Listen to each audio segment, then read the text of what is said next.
Are we ready? Okay. Hi all. Just a very quick announcement before the session starts while everyone's sitting down. We are having a film showing in the theater at 1:45, so that's 10 minutes before the next session starts after lunch.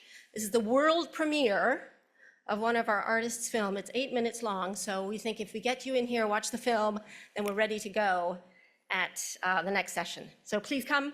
And there will be other opportunities to watch it later in the day, but this will be the premiere.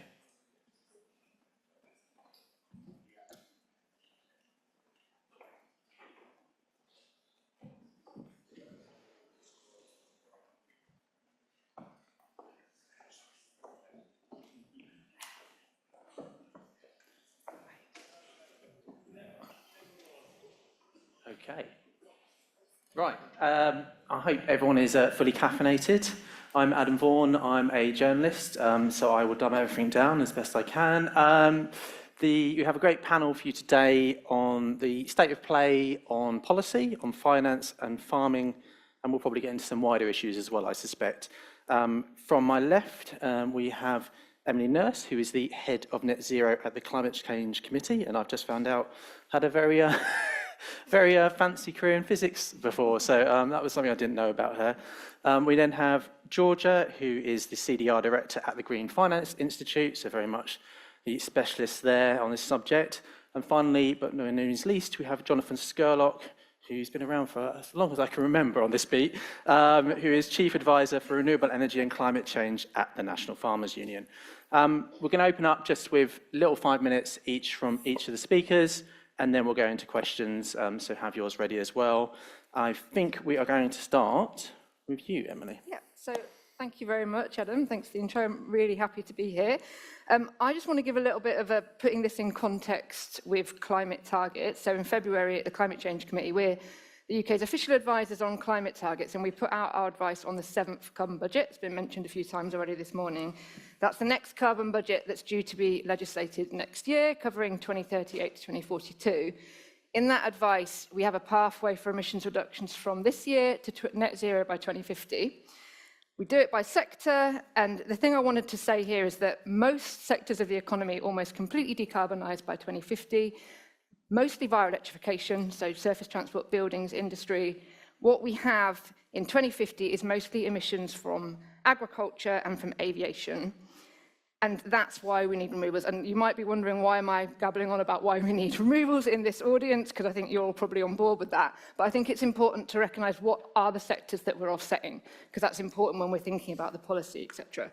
So in our pathway, we reach net zero in agriculture and land together. So we combine them as a sector. We get sinks from land, sources from land as well, and agriculture. Together, they reach net zero by 2050. All other sectors, residual emissions, mostly from flying, are balanced by what we call engineered removals with geological storage. And the we've got a big portfolio of removals that are well linked to the demonstrator project. So let me start with trees. Land use emissions have fallen since 1990 due to historical planting rates that peaked in the 1970s. Since then, planting rates have reduced and emissions in the land use have plateaued in the last couple of decades. We actually have around 20 megatons of negative emissions in land, which almost balances other land-based sources today, but we also have additional emissions from agriculture, about 47 megatons. As I said, in our pathway, emissions reduce from land sources and agriculture, and we have a big increase in our sinks, mostly from planting trees. So about 44 megatons by 2050 of CO2 taken out of the atmosphere from land-based measures, where here it's mostly from trees. I'm not including enhanced weathering and biochar in this number. The reductions in emissions also coming from peatland restoration. So what we see is an increase of the proportion of the UK covered by woodland from 13% today up to 18% in 2050, with recent annual averages of tree planting really needed to increase. And by 2030, we need to reach levels that we last saw in the 1970s, so we need to increase those. In engineered removals, we have a lot of different types. We have mostly BECCS, and we also have DACs, and we have for the first time introduced enhanced weathering and biochar into our pathway. And just to say, BECCS, mostly we have a total of engineered removals of 36 megatons in 2050.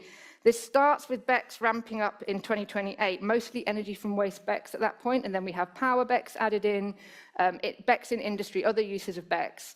We have DACs coming in a bit later, and we also have enhanced weathering and biochar. So with BECCS, I want to point out as well that we also phase out imports in our pathway.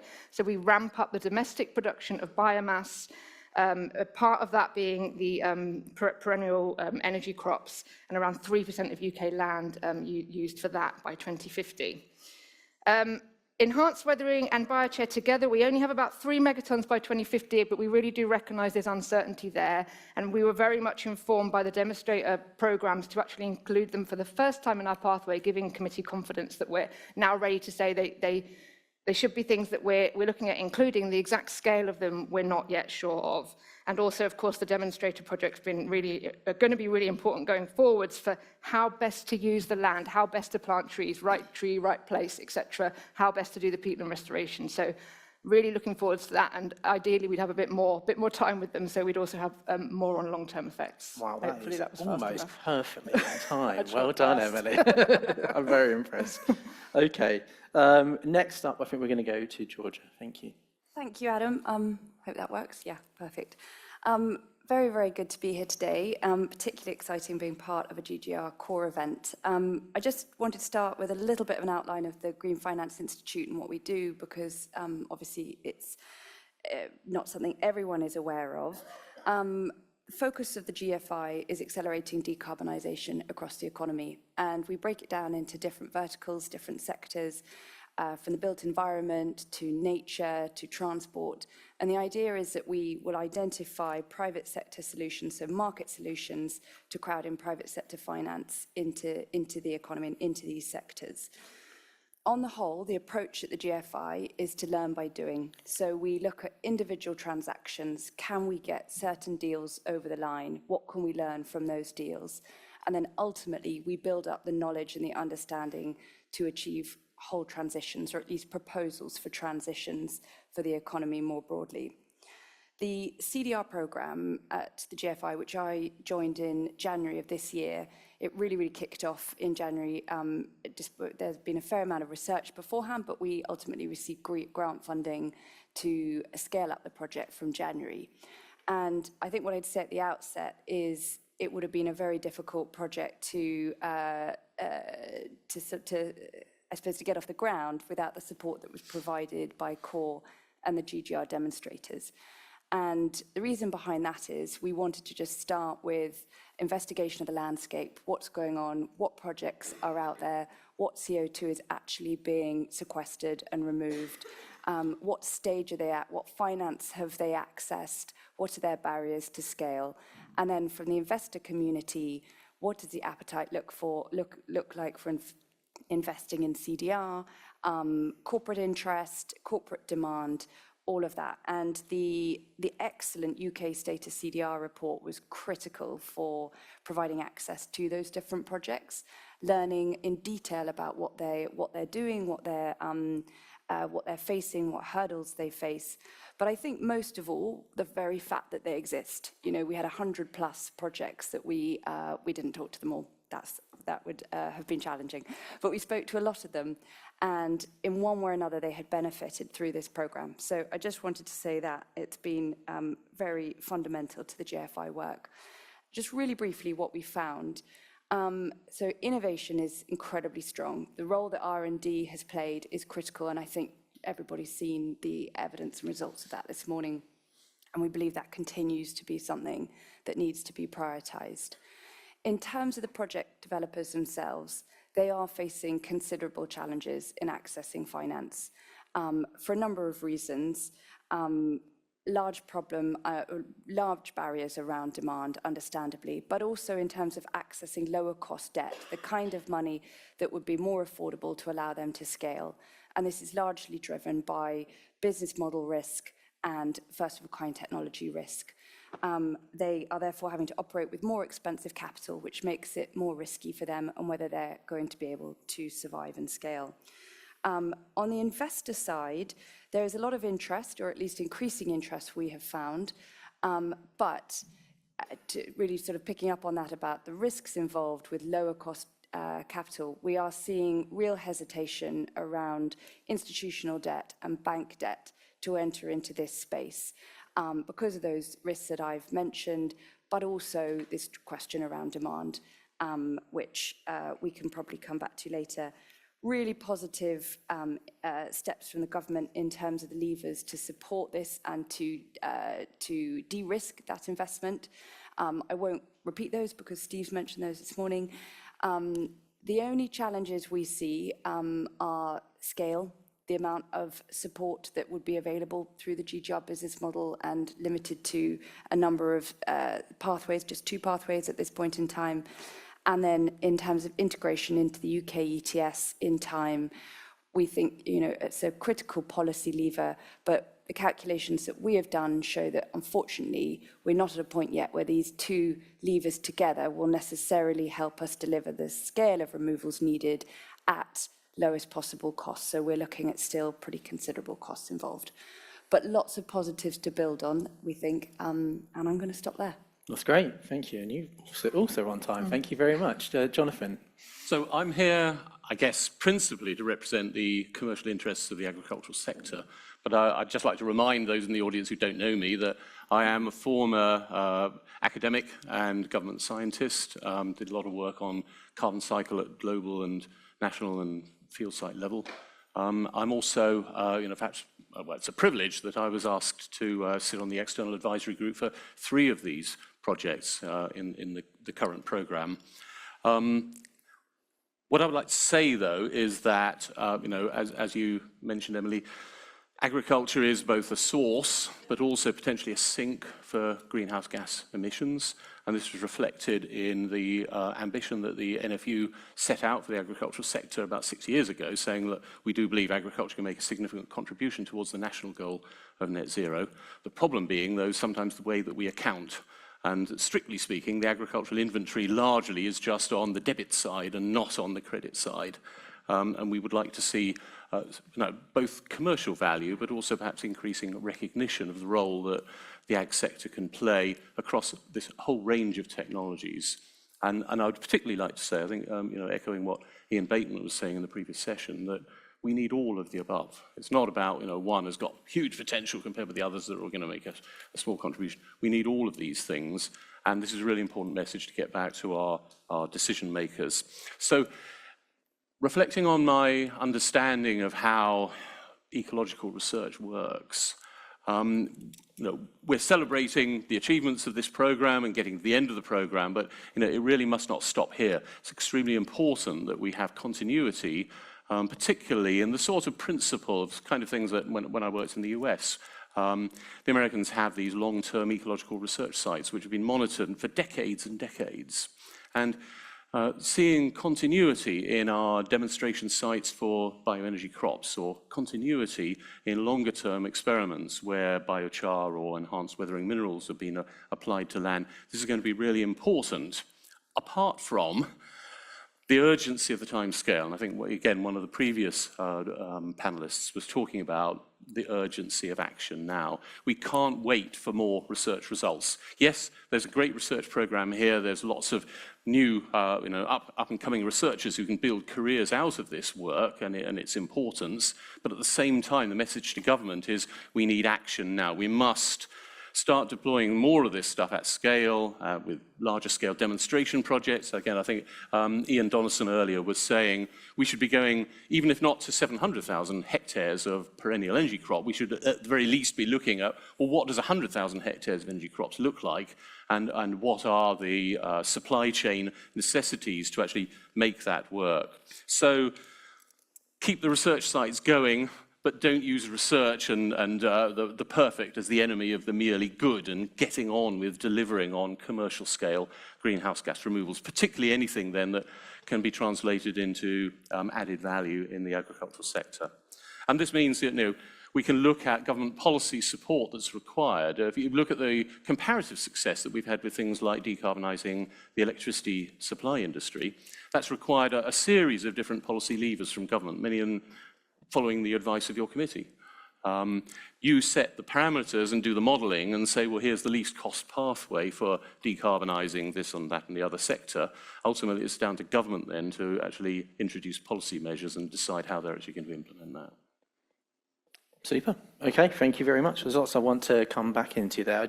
Before I ask some sort of general questions, I just wanted to drill down a bit on for each of you. I mean, Emily, how is as you look at sort of CO2 removals as they stand today, how's that tracking with the committee's previous scenarios for where we'd be at this point? Right. So, so when we do annual progress reports every year. We did our last one in June. What we actually do is track against government's targets. We've already heard about the 5 megaton target by 2030 on removals. That was in line with sort of previous advice from the Climate Change Committee. Our updated pathway, which came out in February, is looking at like between 2 and 3 megatons by 2030. However, we do track against this 5 megatons because that, you know, the point of these targets, they all fit together. So we've got our 2030 NDC that we need to meet. That's what the carbon budget delivery plan that came out in 2023 had around 5 megatons of engineered removals. We downgraded our assessment on achieving that in our most recent progress report just because of the time scale of it. We actually have seen quite a lot of progress in CCS in terms of projects to build transport and storage reaching financial close, some energy from waste projects with funding. We have seen, since our progress report, more details on business models for engineered removals. With some future projects, including DACs and BECs, being considered in negotiations. We mentioned the integration of engineered removals into UK ETS, which will be coming later, operational by 2029. But the scale of it is not enough. We're going to see a new carbon budget delivery plan coming out in October, which we'll have to put all that in context and update those numbers. So really looking forward to seeing that and where else in the economy the emissions reductions will come. I want to make one other point, though, on this, and then just quickly say some things on trees. So what we had in our pathway, and I briefly mentioned this, was that we linked offsetting the sort of removals from aviation with engineered removals. And we went further to say that we say the industry has to take responsibility for those emissions and to pay for them. I think this is quite important that we need sort of a plan from government on that. What's going to happen is aviation industry taking responsibility? How will that be done policy-wise? Because I think that's quite important then when we see the scale that we need to ramp up. What are the policy levers? Who are the customers for these removals? And understanding that is key. So we want to see a proper plan for that. Sorry, I know I've been talking a long time, but a quick thing on trees. Tree planting increased 59% in the 2023 to 24 period, which was the one we looked at in our progress report, so to nearly 21,000 hectares. That's the highest it's been for 2 decades. Really big increase, nearly doubled in Scotland, and a steady increase being seen in England. Unfortunately, the latest data looks like quite a significant drop in Scotland because funding was reduced. What this has shown is it can be done, you can ramp up fast, but you need to do it, and you need to put money into it. I think in England we are still seeing a steady increase, but what we need to see is and have more clarity across Scotland, Wales, Northern Ireland, England. What are the targets, and mapping how we're doing against them, and just keep that funding longer term certainty so that we can keep it ramping up. Sorry, did I talk for too long? No, that explains why you were smiling at the start, because it sounds like quite a mixed picture, to put it diplomatically. Georgia, I wondered, can you give people in the room a sort of a sense of who, you said about the barriers to the financing on this, like who is interested in investing in these schemes, and where are they interested in directing? I was struck, when I was reporting on CO2 removals ahead of the 7th carbon budget earlier this year, I suppose I thought I was climb works and direct air capture so much sort of media interest. I assumed it would be all at that end, and it very much was actually more at the sort of, lapwing was mentioned earlier on, and it very much is more at the farming end of things. So, but who's putting money into this, and what are they interested in? Yeah, it's a pretty mixed bag of a picture as well. Obviously, most people are aware of the big buyers in terms of securing offtake agreements. You've got your big tech companies, your Microsofts, your Googles, etc., that are putting a large amount of money into this, which is fantastic. What I would just say on that is there are still risks in terms of the projects and for those project developers, because obviously the nature of those deals is that they are pay on delivery. So they are enormously valuable for helping scale this industry. They're enormously valuable for those project developers to try and access other kinds of working capital.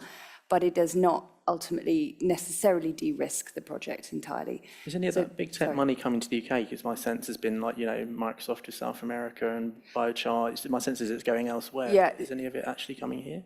Yeah, so a lot of it is going elsewhere. You're Right. absolutely right. So a lot of those Microsoft deals, they're all over the world. They're Asia, they're Africa, they're everywhere. I think, so in terms of UK purchase and investment into UK projects, so other sort of potential buyers and those who are interested is we're seeing, Emily mentioned the exposed sectors. So I think this is a really critical kind of market actor in all of this, because the exposed sectors who are going to need to purchase a lot of CDR, sustainable aviation fuel, it's hugely in their interest that the costs come down, because otherwise they're exposed to eye-watering costs as time goes on. So you see, I would say, I wouldn't say enormous activity, I'd say kind of toe dipping, but that is growing. Specific example being the IAG, International Airlines Group, accelerator, which is supporting CDR and SAF projects. So that's a really interesting kind of sector of potential buyers. You've then got, and this comes to your UK question, you've got some countries doing deals and investing directly into CDR. They're interested, they know this is going to be part of their NDC. So you've got Denmark, for example, investing in projects in Scotland, which is one of 3 projects, so that's really exciting. You do have innovative sort of climate pioneering corporates, plenty of those. That tends to be, as we've mentioned, tech companies, obviously. You get private equity, you've got a lot of consultancies because there's multiple benefits from them. They also learn about investing in CDR, how to advise their clients.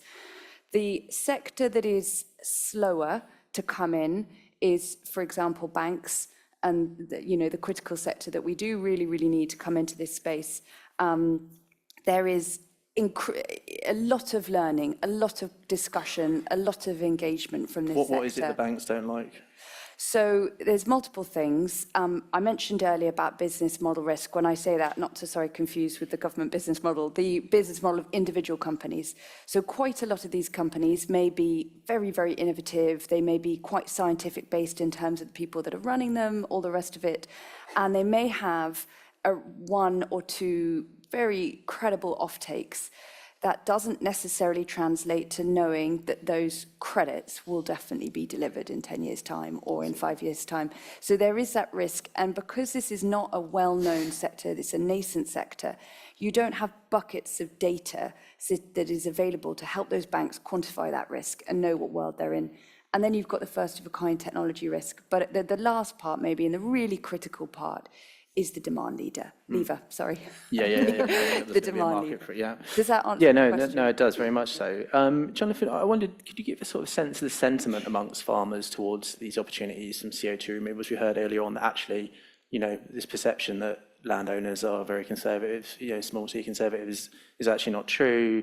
Are they seeing it as a sort of income stream, to help them diversify? Because obviously, I've been covering a lot about subsidies being cut and fears over inheritance tax. Are they, they looking to this as how much of a real commercial opportunity do they see in it? Well, we certainly have to manage expectations.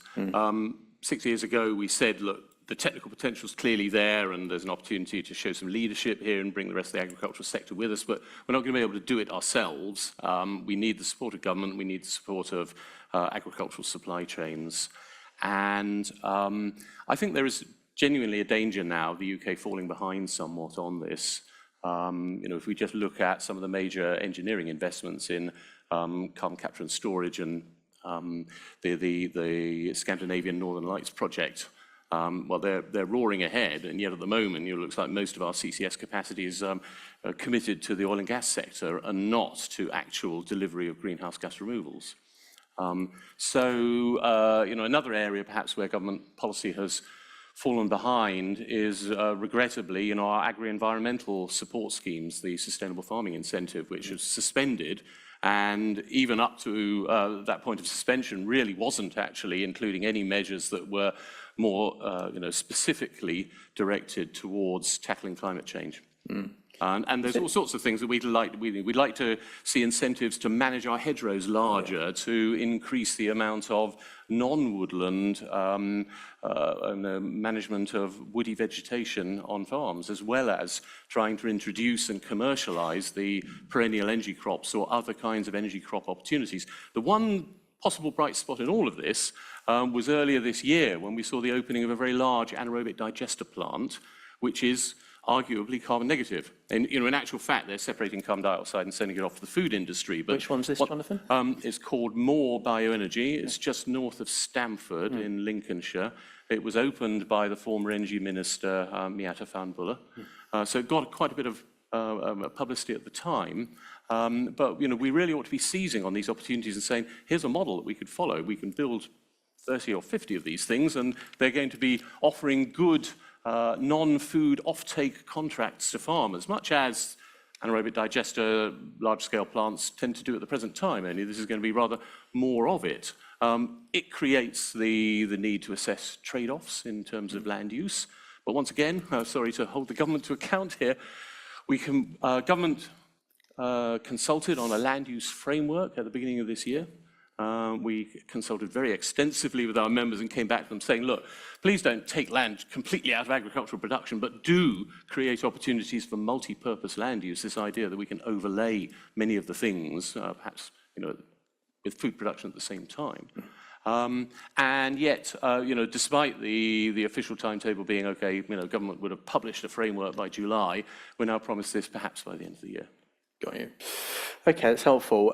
Just a simple question for all of you. Do you think given it is still technically the target, there's 5 million tonnes a year by 2030, do you think that will be hit? We had this number from Steve earlier on, a 2.8, and your sort of revised projection, do you think it'll be met? I'm going to go with our projection. So no is the answer then. Okay. I'm an optimist. So, I think, I'd say Emily's probably the closest to having recently modelled this. So possibly not, but, in the realm of. Yeah, that's very That's very on the fence. That sounded like a no to me as well. I tell you what, maybe just to clarify, I don't think we're going to get there with the current state of play. Right. Okay. I think there's a world in which we could move a lot faster with a few more levers pulled. So CFDs and emissions trading is not going to get us there? We're not by 2030, No. I would say. No, okay. Got a lot of CCS to build for. Yeah. Quite. I would just agree and say, look, it's never too late to say never, but we need credible business models. We need the translation from experimental field sites to much larger demonstration projects. And we have to overcome this kind of credibility gap that many people are still out there saying, oh, no, this can't be done. It hasn't been deployed at scale. Well, go out and deploy it at scale. Show that it can be done. And if, as I think, again, Ian Donaldson said in the earlier session, if it doesn't look good, we have a review and perhaps we scale back a little bit. But we've got to try. Yeah. Can I just add just quickly, because I think also let's not, if we do get to, say, the 2 to 3 megatons, that's great progress, right? And then we're a few years behind, but we can catch up as we sort of go along. So I don't think it's like if we don't meet the 5 megatons, I'll give up. Things that we have actually really started to see progress now. So it's just, let's keep going with that momentum, and I think we'll catch up. Yeah, it must be like all these targets, isn't it? It don't really matter if we end up with 92% clean power by 2030 and so on. Are we getting a clearer picture of which of these sort of approaches, these CDR approaches, will dominate in the UK? Because I heard a lot about stacking earlier on, and there was a sort of, I got a sense that there's kind of like kumbaya, win-win situation where we do all these things on top of each other.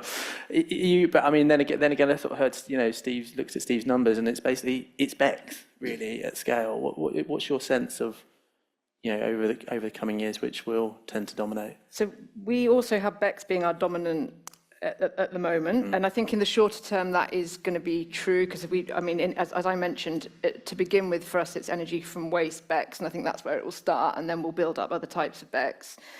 I think that in the shorter term that is probably where it will come from, and of course trees. Let's not forget more trees. We know that works. We've already got a lot of sinks from trees, as I mentioned, and reducing emissions from peatlands. But in the 2050 and the future and past 2050, I do think it's a lot less clear, but BECCS, biomass is a constrained resource. And there's also land, competing land issues. And I think, we've got enhanced weathering biochar. We've heard some really big numbers today. We were quite conservative in our numbers because, we don't think we've got the evidence yet in the UK to say exactly how much it will be. But let's watch this space, keep going with the demonstrator projects, try and understand it. It sounds like if the costs can come down, if there are co-benefits, if you can get farmers on board, then definitely let's see how that opens up. DAX, it depends, on the costs and how we can get that down. So I do see big potential for that balance changing from our projections, but in the shorter term, I would still say BECCS. I was going to say there were some big rock dust numbers earlier on, but yeah, go on. So I would come at it from the finance perspective and what's going to make these projects look more viable, more attractive, as opposed to from the scientific angle of or any other route of looking at it. What we see is that the projects that have, obviously those that are going to be benefiting from the revenue support via the GGR business model, and that is largely looking like BECCS in terms of those that are in the project negotiation list, they're obviously the most bankable, they're looking the most credible. So we would say BECCS for that reason. And DAX, I think the major challenge from an investor perspective, and you hear lots of different perspectives on this, but there is an enormous hurdle in terms of input costs and the cost of, cost of energy at this point in time. The other challenge as well is, and one of the sort of conversations that we have is generally people or investors would like multiple revenue streams, or at least more than one.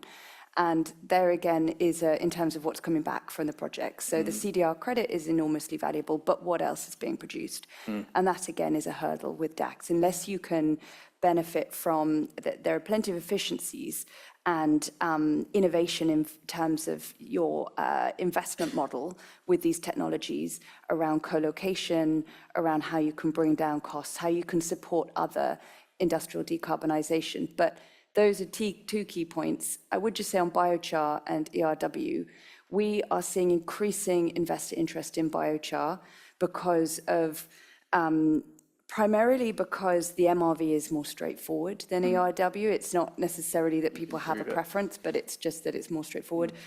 And also, I think there is real interest for the multiple benefits of and I'm not a farmer or scientist, so apologies, but the replacement of artificial fertilizers, the value that can be captured there, the fact, the tangible products that come out of it, the use in low carbon building materials, this is getting a lot of momentum and interest from where we're standing. So would you say the most interest is in biochar at the moment as it stands? I would say that BECCS and biochar are where we get the most interest from the market that we're talking to. But I think it's all to play for. Does that chime with you, Jonathan? Or? I think it's important not to take the interests of farmers for granted. Farmers would like to be able to get some commercial value out of this as well, rather than just being told, we're going to spread this stuff on your land, and by the way, it's going to do you some good.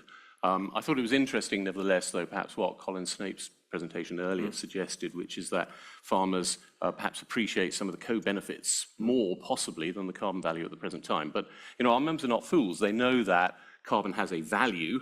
They're just struggling to see, well, how can we actually, get some commercial benefit from this? But, a small management fee or something of the sort, as it were, a small margin paid to the farmer for the land spreading of novel soil amendments, that would certainly get the market moving. The other thing, clearly, which will get things working later on, is just peer-to-peer recommendation. If farmers start actually realising some of the benefits, such as, for example, better water retention in really dry years, which I think was evident at some of the biochar study sites, then that demonstration effect will multiply. Got you. One of the organisers is going to have to tell me how long I've got, because otherwise I'm just going to keep asking questions. I'm not sure. It's because we started a little bit late.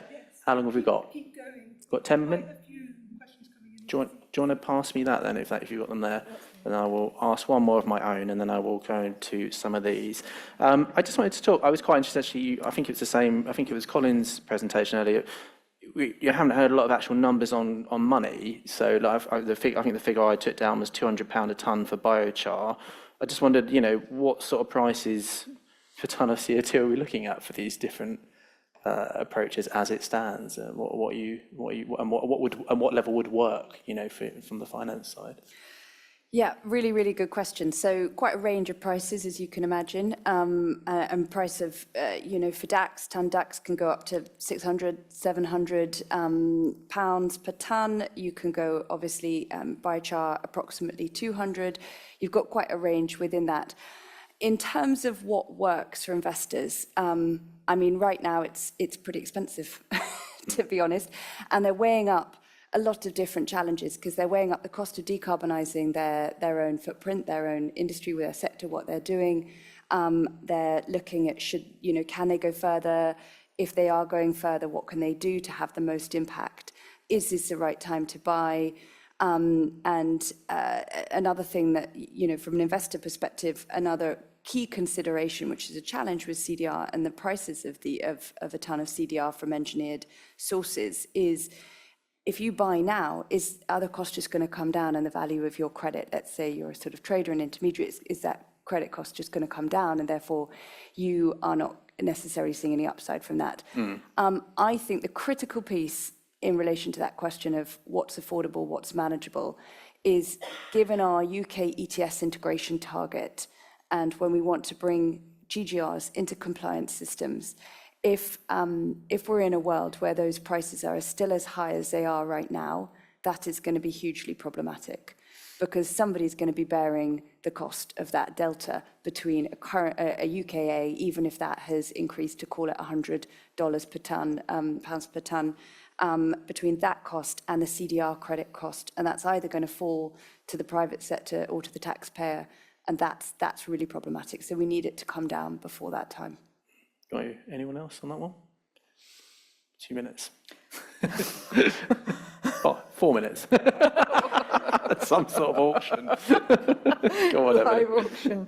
I mean, yeah, in terms of the costs, they're very uncertain, right, in the longer term. I think this is what's tricky, right? So we have a range and there's a learning curve for DAX and we project them to come down. Exactly how much they come down is quite difficult. In BECCS, for power BECCS, you also get the revenue from making the energy, for example, so you factor that in. But some of these numbers that we're seeing for the cost of biochar and enhanced weathering, etc., this really could change the picture. If we're getting these a lot cheaper, if we've got the land, if we can get to the scale we're talking about, I think it really could change the picture. The only thing I want to say again is that I think with all of this, we do, and I talk about aviation because I think that's such a big customer for 2050, we need to get that clear at how that's going to ramp up. We say net zero by 2050 for aviation, could be earlier. How do we ramp that up? At what point do they start having to offset a certain proportion of emissions with removals, given how SAF it may or may not be going? And I think that feels really key to sort of understanding how these will evolve going forward. Got you. You kindly just sort of almost ticked off one of the questions on here. Done. So just lastly, given we are pretty much at time, just for each of you, what is your, and obviously with the caveat that, Emily, you don't prescribe what the government does, what's your sort of one hope or ask of government to speed all this up and actually get to where we need to be? A plan for aviation industry and how they're going to get to net zero. Great, nice and simple. Increasing levers around demand.